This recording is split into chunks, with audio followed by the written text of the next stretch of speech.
Jadi dia tuh terlihat sekarang tampak sangat kuat ya. Dan bisa jadi kekuatannya itu dari luar. Yang keempat, lingkungan dia ini runtuh ya. Ini pertanda Hodam mengisolasi. Jadi Hodam itu sering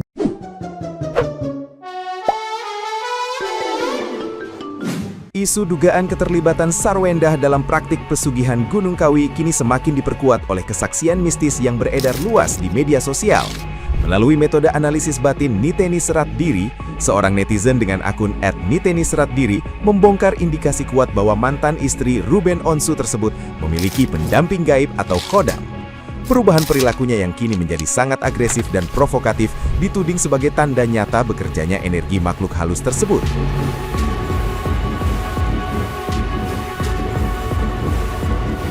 Kunjungan ritual ke lokasi keramat yang sempat dibongkar mantan asistennya dinilai menjadi pintu masuk kekuatan gelap yang mendongkrak bisnisnya secara instan. Konsekuensi mengerikan dari khodam pesugihan ini disebut-sebut telah mengisolasi kehidupan Sarwendah hingga membuat hubungan rumah tangganya runtuh total. Netizen yang budiman bahkan menuding kondisi kesehatan Ruben Onsu yang sering menurun misterius merupakan dampak spiritual dari kebutuhan tumbal gaib tersebut.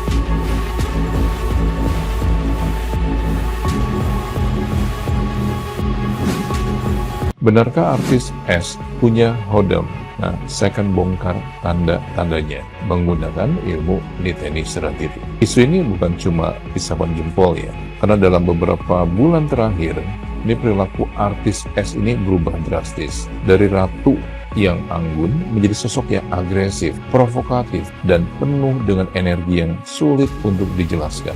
Ditambah dengan pengakuan mantan asistennya, F, yang mengaku sering menemani ritual, salah satunya di Gunung Kawi.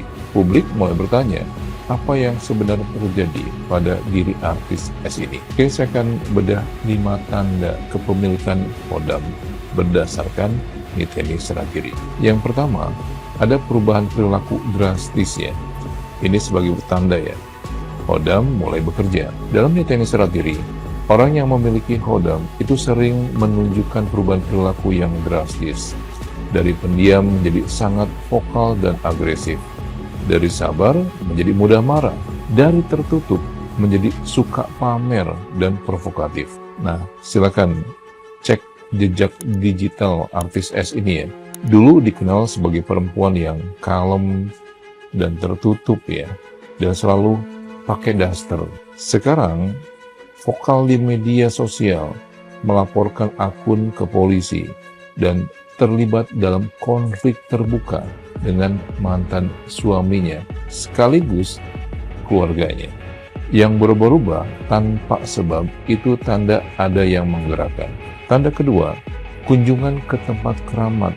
Ini pintu Hodamnya terbuka ya.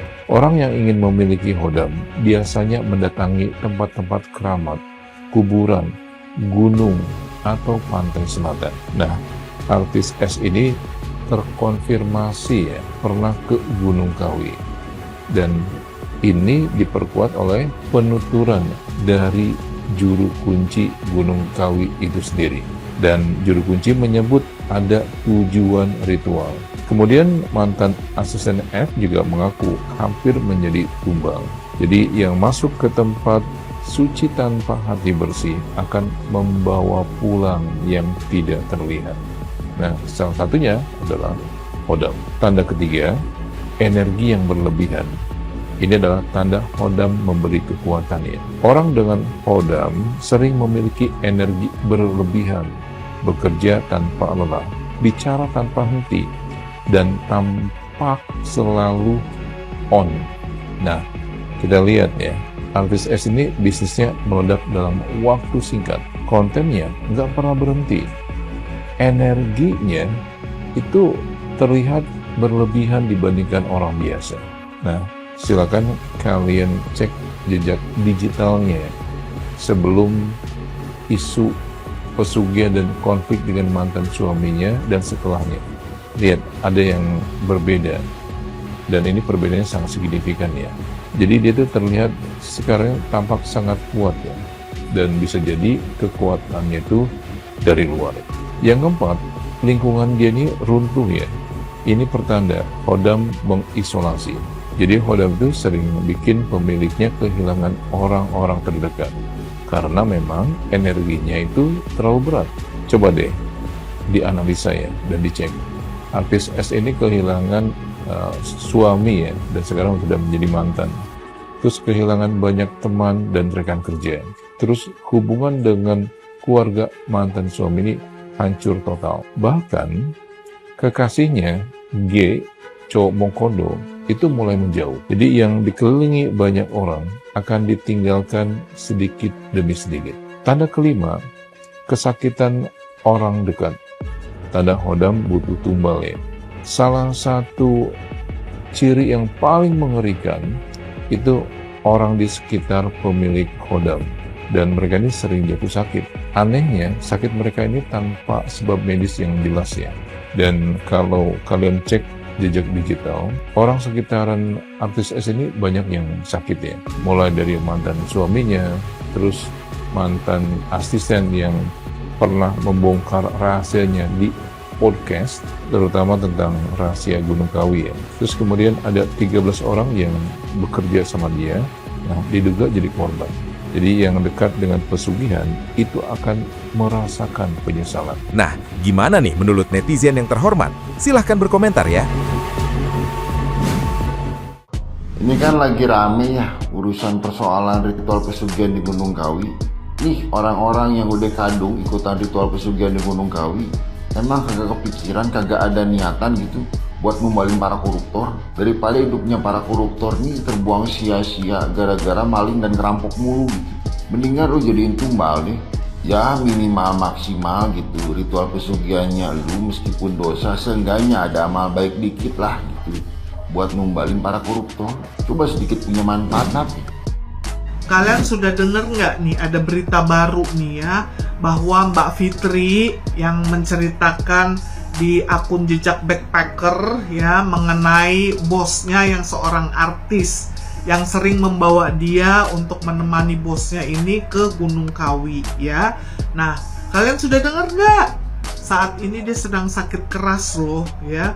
Sehabis dia menceritakan apa yang dia alami sewaktu dia masih bekerja di tempat bosnya yang seorang artis itu ya. Teman-teman, kita doakan ya supaya Mbak Fitri segera lekas sembuh ya. Padahal kan di sini Mbak Fitri tidak bercerita siapa nama inisial dari bosnya yang artis itu ya. Memang bener sih saat ini sedang rame nih cerita mengenai ya kalian tahu sendirilah ya, saya nggak mau menyebutkan di sini ya, kalian pasti tahu lah ya. Tapi kan ya kita kan juga nggak tahu ya maksud dari cerita Mbak Fitri ini untuk siapa ya. Biarlah itu kita saja yang berpikir ya. Tapi kan kasihan juga ya kalau setelah habis bercerita itu kok Mbak Fitrinya jadi sakit keras seperti ini loh.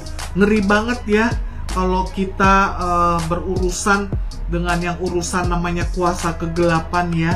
Ya semoga lah dengan doa-doa dari kita semua ya yang bersama-sama kita lakukan itu akan mengalahkan, akan mematahkan semua kuasa-kuasa kegelapan yang akan datang mengenai kita ya, yang entah dari siapa yang akan mengirim kuasa gelap itu ya. Jadi kita doakan saja supaya masalah ini yang terjadi dengan Mbak Fitri bisa segera selesai ya. Dan sekarang ada lagi ART yang juga membuat pengaduan. Apa bukan pengaduan? Bercerita lah di jejak backpacker juga ya.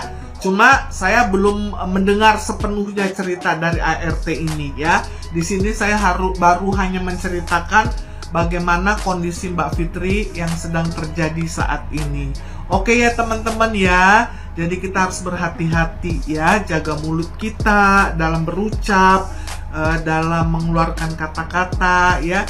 Jangan sampai orang membenci kita lalu mengirimkan kita dengan segala hal-hal yang tidak baik itu. Oke teman-teman, bye-bye.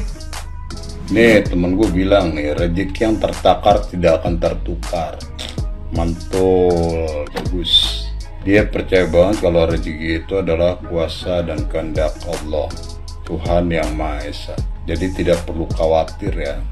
Teman-teman, menyikapi tanggal 15 hak asuh anak putri dan putra dari kedua belah pihak. Kalau kalian nonton di podcast Dr. Richard Lee, temennya Doraemon itu, kalian lihat dah statementnya ibu ini nih. Dia bilang, saya tidak akan sedikit pun menjelek-jelekan orang lain, tapi akhirnya tidak sesuai dengan kenyataan dan ekspektasi. Pertama, kalau kalian lihat rumah yang harga 80 miliar itu bebas buat live, padahal baru pacarnya doang, belum adik-adiknya, belum pembantu-pembantunya dan sebagainya. Itu yang harus kita sikapi. Makanya Bang Hotman udah keren banget nih Bang Hotman. Untuk saat ini saya salut sama Bang Hotman. Bagaimana untuk mengamankan properti barang-barang yang ada di rumah seharga 80 miliar tersebut. Lalu yang kedua, masalah etika dan attitude pada saat live. Ini kan menjadi jejak digital yang benar-benar akan menggoreskan sebuah perjalanan yang nanti pada saat besar anak-anak tumbuh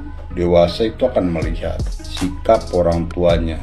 Ya, terserah, bebas kalian mau melakukan hal apa dengan pasangan kalian. Tapi menurut pribadi itu tidak bermoral ya. Bukan kurang bermoral, bahkan tidak bermoral. Karena kenapa? Ini dipublish, mata semua orang memandang.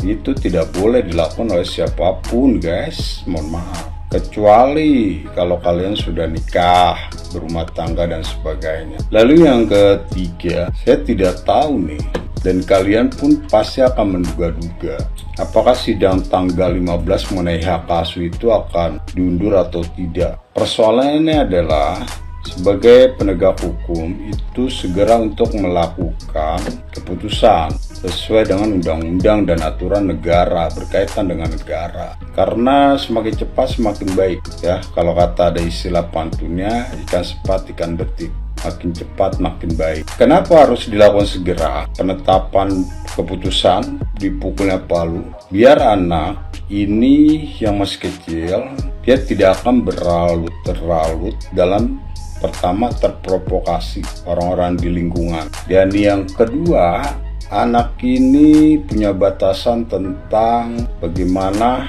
dia harus tampil di kamera ya pada saat live. Mohon maaf, karena ada undang-undang anak tuh mengenai live yang bermain sosial media. Terus selanjutnya nih, lo nggak mikir itu rumah mantan, lu ajak pacar lu, terus pacar lu bikin iklan kopi. Pikir, otak, mikir ya. Kalau buat saya pribadi, orang lain aja tuh sangat menyakitkan gitu. Buat saya pribadi ya, apalagi yang punya gitu, kayak Robin Onsu. Lihat Betran Peto putra Onsu keren. Dia dapat iklan kopi tapi tidak menggunakan properti yang dimiliki ayahnya. Itu mungkin teman-teman, terima kasih ya. Mohon maaf apabila ada salah ucap.